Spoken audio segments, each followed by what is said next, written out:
शेर और बाघ की पूंछ बंदी। दोस्तों, एक जंगल में खूंखार जानवर रहते हैं। उनमें से एक है शेर और एक बाघ। ये दोनों बहुत ही कमाल के हैं। वो दिखने में भी बहुत ही भयानक लगते हैं।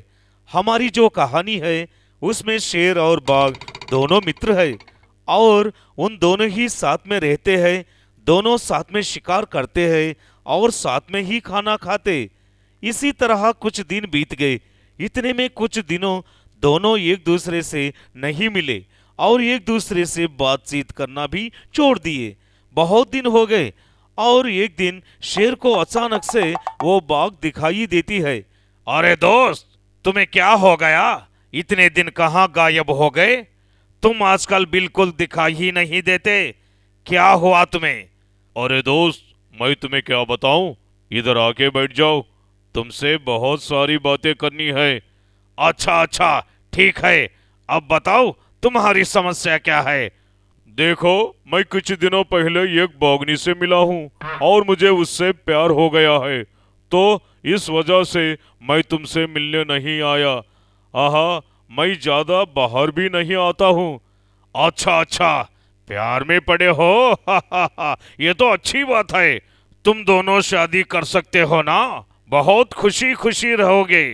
अरे, तुम्हें मेरी बात समझ में नहीं आ रही है क्या? प्यार में हूँ, इसीलिए मैं बाहर नहीं आ सकता और तुमसे मिलना भी बंद कर दिया हूँ।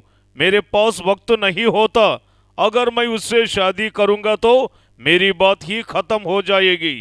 अरे, तुम वैसा क्यों बात कर रहे हो? तुम्हें तो वो पसंद है ना? अरे देखो दोस्त, उसकी बहुत सारी फरमाइशें हैं। मैं अकेला ही शिकार नहीं कर सकता हूँ। सिर्फ उसी के साथ करना पड़ेगा। मैं हमेशा उसी के साथ रहना होगा। मैं तो पागल हो रहा हूँ, इसीलिए तुमसे मिलने नहीं आ रहा हूँ, क्योंकि मेरे पास वक्त नहीं है। मुझे माफ करो। अरे हा हा, अरे कोई बात नहीं। मेरी तो शादी हो चुकी है।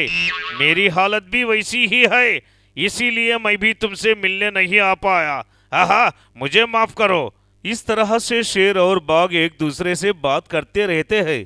तभी वहां पर एक भेड़िया आती है और इन दोनों को देखते ही, अच्छा, दो दोस्त यहीं पर है और एक दूसरे से अपनी विचार कर रहे हैं।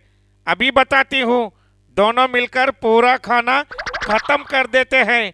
मेरे लिए कुछ नहीं बचता, सिर्फ हड्डियां रहते हैं। वैसा नहीं, इन दोनों के लिए कुछ करना होगा और सबक सिखाना होगा। ये सोचकर वो धीरे धीरे वहां आती है और पीछे से दोनों की पूंछ बांध देती है और वहां से चुपके से निकल जाती है। थोड़ी देर बात करने के बाद दोनों दोस्त अपने अपने घर जाना चाहते थे और अलविदा करके पीछे मुड़े। अरे, ये क्या मेरा पूंछ पकड़कर कौन खींच रहा है? अरे, ये क्या? मेरा दोस्त मुझे क्यों खींच रहा है? ये कहकर दोनों दोस्त एक ही साथ पीछे पलटकर देखते हैं। खत्म।